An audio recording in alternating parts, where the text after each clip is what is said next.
Ibinasura ng Mandaluyong Prosecutor's Office ang mga reklamong isinampan ng negosyanteng si Atong Ang laban sa whistleblower sa missing Samungeros case na si Julie Dondon Patidongan.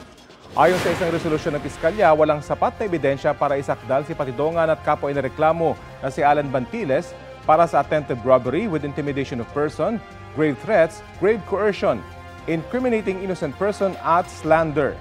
Nagsampa ng reklamo ang negosyante laban sa dalawang dati niyang tauhan dahil sa umunoy tangkang pangingigil sa kanya ng 300 million pesos para hindi siya idawit sa pagkawala ng mga sabungero.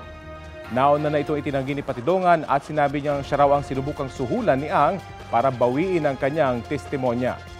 Ayon sa abogado ng negosyante na si Attorney Gabriel Villarreal, iaapalan nila sa Department of Justice ang pagbasura sa mga reklamo. Naghain din daw kahapon ng kontra sa laysay ang mga anak at manugang ni Atong Ang sa DOJ kung saan itinanggi nilang may kinalaman sila sa pagkawala ng mga sabungero.